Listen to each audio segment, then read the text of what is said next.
So good evening. Before I get into the conversation about the winter storm, I want to take a minute to address the Russian invasion of Ukraine. The Commonwealth of Massachusetts stands with the free democratic nation of Ukraine. And I'm quite sure the people of Massachusetts stand with the men, women, and children of Ukraine as well. And that's because the people of Ukraine, like all people the world over, if given the chance, choose to live peacefully in an open and free society. One man's actions, the actions of a tyrant, now put that all at risk and millions of innocent lives in jeopardy at the same time. The images of this tyrant's war that strike me are not the rolling tanks or explosions in the distance, but that of innocent people who are being killed and bloodied. The images of parents cradling children, seeking safety in underground transit stations are shocking, not because just of their brutality, but because, unfortunately, of their familiarity. Innocent people whose lives are being degraded and changed forever. History is littered with tyrants and despots who chose similar evil paths of destruction. And each time, thankfully, there are powerful forces unwilling to stand by and do nothing. There's no question that America, NATO, and every nation that purports to value their sovereignty and the safety of their people must respond to this evil act, and they are, and they will. It's heartening to see democratic allies across the world united in this response. I trust the American government will impose the strongest possible sanctions to cut this tyrant off from the modern world. President Biden and the free world's leaders are acting quickly, and they must not let up. Before I move on, I have to point out the other images that stood out today. That of the enormous crowds gathering in Russia, probably risking their own safety to voice opposition to this tyrant's war. And they are not alone in Russia or across the rest of the world. Like I said, history is littered with tyrants who choose this path, but the balance of history is with those who stand for freedom, openness, and peace. May God bless the people of the free democratic nation of the Ukraine.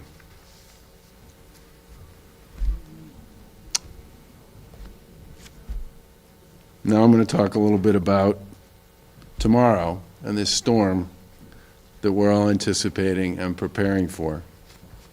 I'm joined tonight by Transportation Secretary Jamie Tesler, Highway Administrator Jonathan Gulliver, Energy Environmental Affairs Secretary Katie Theoharides, and MEMA Director Don Brantley.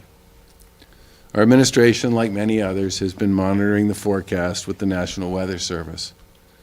Given the hazardous travel conditions that will be created by the storm, we are urging people to stay off the roads tomorrow if they can, especially during the morning commute. We've instructed non-emergency state employees to work remotely on Friday, and we urge other employers to be flexible and to allow their employees to telework if possible. Snowfall is expected to begin overnight tonight and come down at about 1 inch per hour across much of the state at times, especially during the morning commute. By the end of the day Friday, some pockets of northern Massachusetts may see close to 1 foot of snow. The timing of this storm will make travel conditions especially difficult throughout the day on Friday and primarily during the morning commute. MassDOT is out right now pre-treating roadways and is preparing snow and ice equipment across the state. In total, they have approximately 3,500 pieces of state and vendor equipment available, including over 1,000 plow and spreader combos, 2,000 plows, and 460 front-end loaders. The T is also preparing for the storm and is planning to run snow trains throughout the night and into tomorrow. Secretary Tesler will go into more detail about this in a minute. Once again, conditions for tomorrow's morning commute are going to be hazardous. If it's possible for people to stay off the roads, we would ask that they do so. If you travel, please leave yourself extra time and take it slow, and give the road crews plenty of space to do their work. The forecast also calls for a significant drop in temperatures later in the day tomorrow. That will create a risk of flash freezing and icy conditions, especially in parts of the state that get more rain and sleet. If you're traveling tomorrow afternoon and evening, please be careful and expect that icy roads will be with you in certain areas, especially those along the South Coast and the South Shore, and on the Cape and the islands. Additionally, the potential for wet, heavy snow may cause power outages in some parts of Massachusetts. While we certainly don't expect power outages on the scale of the past few storms, we are coordinating with the utility companies to prepare for that, and Secretary Theo Herides will talk more about that in a minute. This winter, and generally speaking, this kind of storm is nothing new for Massachusetts because we've been through this before. But that said, it's important that we take this one seriously, especially given the very difficult travel conditions it will create tomorrow morning. Once again, for the third time, if you can stay off the roads, especially during the morning, so that the crews can do their work, and if you're able to work remotely, please do so. And if you must go out, please take it slow. And remember to check in if you can on your neighbors and offer to help them if you think they would need your help. And with that, I will turn it over to Secretary Tussler. Thank you, Governor. Thank you for the opportunity to talk about some steps MassDOT and the MBTA are taking to prepare for the storm overnight, tonight, and into tomorrow. As you've heard, conditions and snowfall accumulations will vary in severity over the various regions of Massachusetts, but all regions should expect to experience weather conditions that will make travel challenging, especially during the morning commute. We should take the storm seriously. This is a long-duration storm with the worst of it in the AM peak and continuing throughout the day. People are encouraged to plan ahead and stay at home if possible. With that said, MassDOT and the MBTA are well prepared and we are ready for this storm. At its peak tomorrow, I expect that we will have between 3,000 to 3,500 pieces of equipment deployed. And although we are not enacting any truck restrictions in advance, I expect that there may be some restriction put in place tomorrow depending on the conditions, so we ask that truck drivers and delivery services plan ahead. Forecasters are expecting temperatures to drop late tomorrow afternoon and have advised that a flash freeze is possible. MassDOT will be actively treating the roadways to reduce icing. However, drivers should be on the lookout for slippery spots and black ice, especially on secondary roadways. The MBTA and Keolis are also closely monitoring the forecasts and adapting to any changing conditions or updated forecasts. Equipment is pre-positioned and crews are ready. While we will be working around the clock until cleanup is completed, I would ask that all transit customers to use caution on the platforms and bus stops. The MBTA will be operating non-passenger trains overnight tonight to keep the tracks clear and to look for any trees or branches that pose a threat.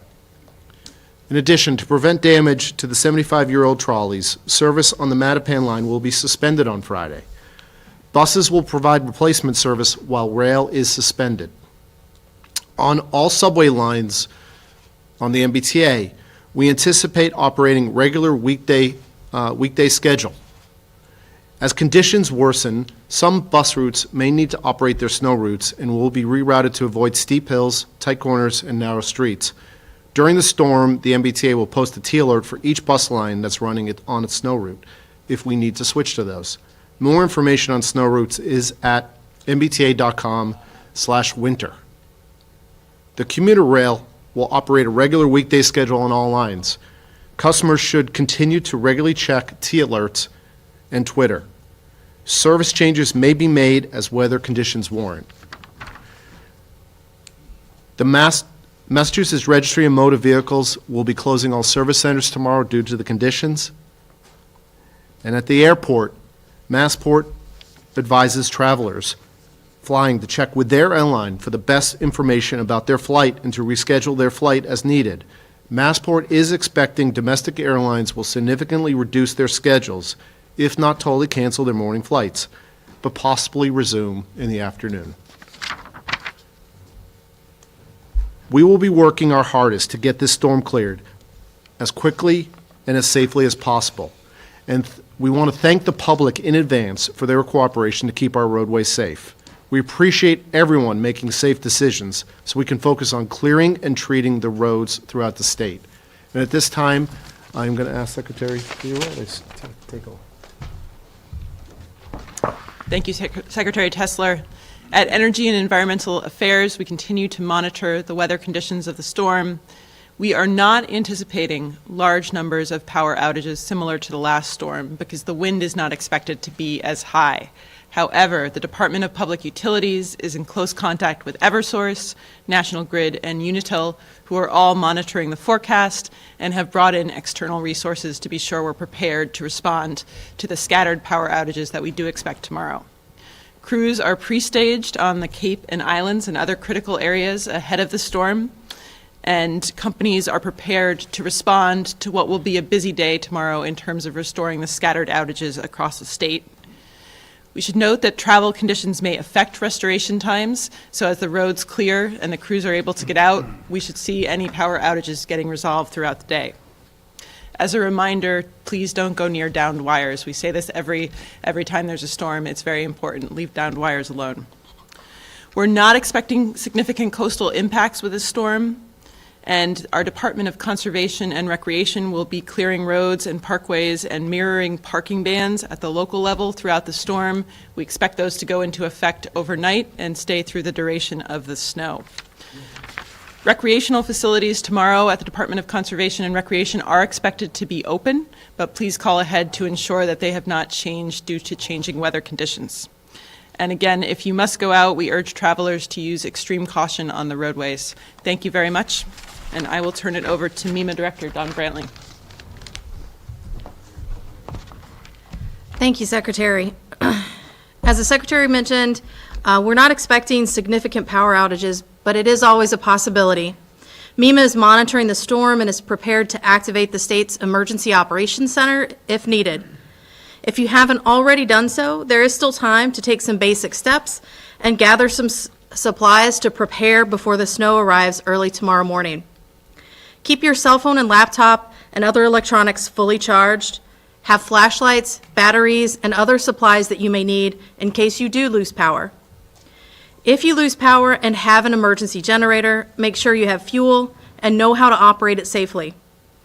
Generators should be operated at least 20 feet from your home, downwind, and away from open doors, windows, or vents.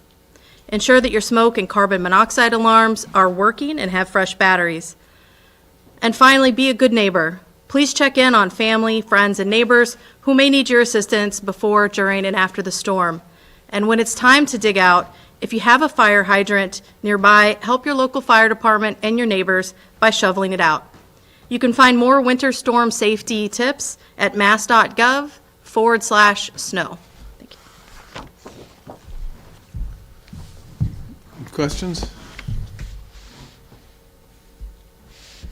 All right, then, everybody stay safe and be careful. Governor, what is your message to members of the Ukrainian community here and to families, to college students that are in the Boston area or throughout the state that have family abroad? What's your message to them and what support are you able to offer to them at this time? Well, the biggest message would be that the United States has made clear that they are going to work aggressively with their allies to ensure that this aggression is met in accordance with the heat and the power of these countries. Are you satisfied with the sanctions that President Biden announced today, or do you think he needs to go further?